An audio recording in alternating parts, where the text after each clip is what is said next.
Alright, Crypto Millennial here, bringing you another video. This time we're looking at a project called Castle Crush. So it's a mobile game developed by Wildlife Studios. It's not a new game, it's been operational for quite a number of years and has got quite an active user base. But what they're doing this new is integrating NFTs into their game on the Avalanche blockchain. So what we're going to do in this video is have a look at the white paper, go through the website and just understand more about Castle Crush, what they're planning to do with NFTs in the Avalanche space. If you haven't played Castle Crush before, this is how it works. So there's 3 lanes that you can deploy your troops in. You have a hand of cards here, all with different abilities, and they cost different amount of points to play. Basically what you're trying to do is protect your castle and defeat the enemy's castle, reducing their points up here to 0. As soon as you do that, you're victorious. But in real time, they're playing different cards to counteract what you've put down, so you always need to think about what ability is going to work best. When you win currently, you get these in-game trophies as well as some coins and gems that can be used to buy cards or chests in-game, but none of that is value that can be extracted out of the ecosystem. So they're bringing in NFTs that you'll be able to play like in this interface, and they'll reward the native token, but we'll understand more shortly. What they're calling the NFT implementation then is the Ascension. So you'll be able to fully own your cards, trade them, sell them, and also loan them to friends and other players to earn in-game rewards. So if you've got a really sought after card that doesn't fit into your deck for whatever reason, you could loan that out to other players to earn a reward. NFT cards are going to have direct utility in the game. You're going to be able to generate tokens from gameplay. So obviously you're going to win a battle with NFT assets and you're going to receive this native token. It's going to be called ACS, and you get that, like I said, by battling with your NFTs or winning in leagues. In Castle Crush's case, there's a lot of value that's locked in their closed ecosystem, so people are paying to unlock chests quicker or buying gold, gems, etc. That money is all lost and you can never extract that value. With the addition of NFTs, you could at any point in time decide to sell some of your cards that you've got to extract some of that value out so it's not lost. Obviously Castle Crush makes a lot of money from all of the in-game purchases that users do, but that's kind of the model that they'll be moving to with the addition of the NFTs. How the Castle Crush NFTs will work then is there are 2 classes. So there's the founder cards or the ascended cards. The founder cards are basically exactly the same as the ascended cards, but just the top tier that give you some additional benefits, like being able to vote in governance proposals and key game decisions. So you'll be able to vote on perhaps the meta, whether cards get buffed, that sort of stuff. Both of these cards will be playable assets and you earn that ACS reward that we talked about, and there's a multiplier. Once you rank up, your multiplier will increase, which will in turn generate more rewards. Each month there's going to be new NFTs released, and the way that you get those NFTs is by spending that ACS token to mint the new cards. We'll understand more shortly exactly how that works. To cover the native token quickly then, so it's going to be ticker ACS.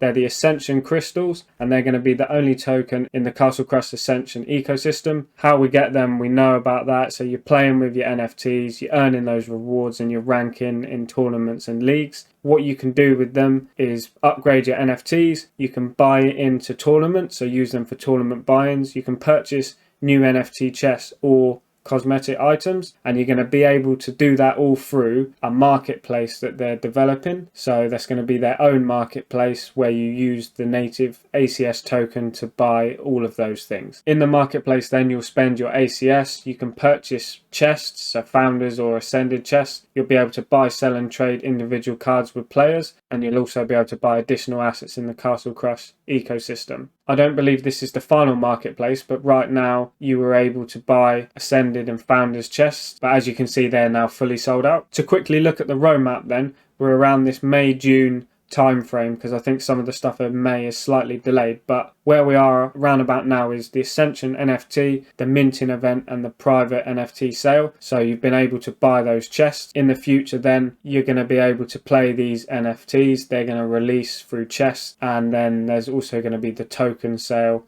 and tournaments in Q3, and then looking forward into Q4 they're planning to release more cards, and we'll see when we go into the white paper exactly how that works. So as we start to delve into the white paper, we're just going to skip straight to the blockchain stuff. What they're aiming to do is to give more power to players, own game assets, buy, sell and trade those assets, and benefit from in-game rewards. Castle Crush has 200k daily active players, at least 40k of those play the game competitively. Like I was saying earlier, in its current free-to-play model, all the investment that you put in is locked in a closed ecosystem and will only ever exist in there. There's no way for you to extract that, and you've got to remember, some people are spending thousands of pounds on this game. Like Candy Crush, people spending lots of money in that game and never getting that value out. What Castle Crush wants to do is provide players with a fun game, but also allow you to extract some monetary value from the game. They're opening up a whole game economy where they align incentives with the player base. How they want to accomplish that is with two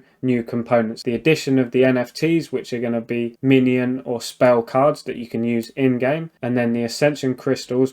I won't spend lots of time on this, but this is how the Ascension crystals are going to be distributed. So there's going to be a billion supply, and 80% of that supply, so 800 million, is going to be allocated to daily and seasonal rewards. And then looking at this graph down here, you can see how that scales up month on month. You can also see the percent that they're offering as liquidity, so I'm assuming they're going to set up liquidity pairs on the decks. There's obviously a team allocation in there, and then there's also a budget for marketing. Ascended and Founder cards are the NFTs, and they're the top tier cards. So if we look down here at like a common card, for example, a regular max level for that is 13, whereas an ascended version of that is level 15. NFT cards are going to be the top tier. There's 68 different types of cards that are playable in the game. What they're going to do is release these all as NFT over a 16-month time frame. So there's going to be 4 per month. And yeah, really the only way that you can get NFT cards is getting them from a founder chest, an ascended chest, or ascending one of your common cards to that NFT top tier. And down here they've got a working example of what the cost would be if you had a common non-NFT card that you wanted to ascend. So let's say that you had a common card that was currently level 13. It would cost you 500 ACS to ascend that, and after you've done that, that card would be base level 15. Or you could wait till you leveled it up normally until 14, and it would be a little bit cheaper. It would only be 200 to ascend. Once it's ascended, it's going to have that base level of 15. So how many Ascension crystals you earn depends on the Ascension points that you obtain. So you can obtain Ascension points once a day, and it's for the first win that you get using a deck that contains NFTs. How they work it out is using this criteria here. So the Ascension points you'll earn is based on the rarity of your cards and what the base level it is and whether it's been ascended further. Then there's a league bonus applied to it, and then also a clan bonus, and that is what affects your daily reward. As players accumulate Ascension points, an equivalent amount of Ascension crystals is put into a prize pool. That prize pool is always capped at 415,000 Ascension crystals per day, and each Ascension point players get contributes 2.5 Ascension crystals to the global pot. At the end of the day then, the daily pot is distributed proportionally to the number of AP accumulated. So let's say you get 10 AP that day. The server gets 100,000 AP, so that means that the pot for the Ascension crystals is 250,000. Your daily rewards then will be 25 Ascension crystals, and the calculation is Ascension points, so in your case 10, divided by the Ascension points pot, which is 100,000, times by the Ascension crystals pot, which gives you your 25 tokens.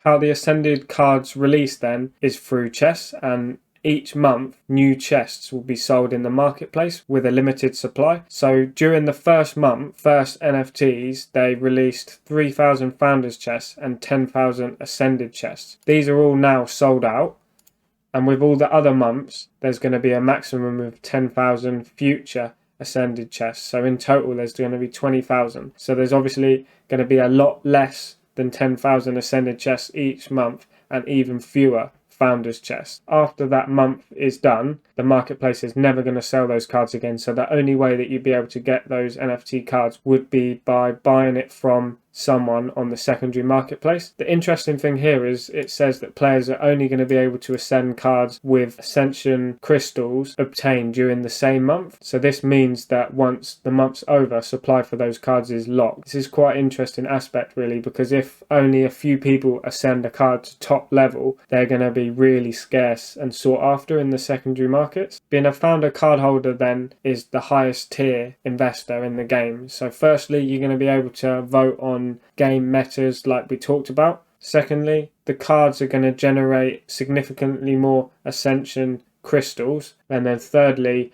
you're going to have priority access to those monthly sales when the NFT chest release, so you're always going to get first pick of those, so it's like a permanent whitelist. That's the end of the video then. I hope you understand more about Castle Crush and how they're going to handle this NFT implementation on Avalanche. If you enjoyed it, let me know in the comments down below. Give it a like, share it with your network please, it really helps out the YouTube algorithm. If you're looking for a good clan to join in Castle Crush, then make sure you join the Thief Guild Discord. I'll link it in the description below. They're really helpful, some really big-brained members with strategies and stuff in there. So that's everything from me. Speak to you soon.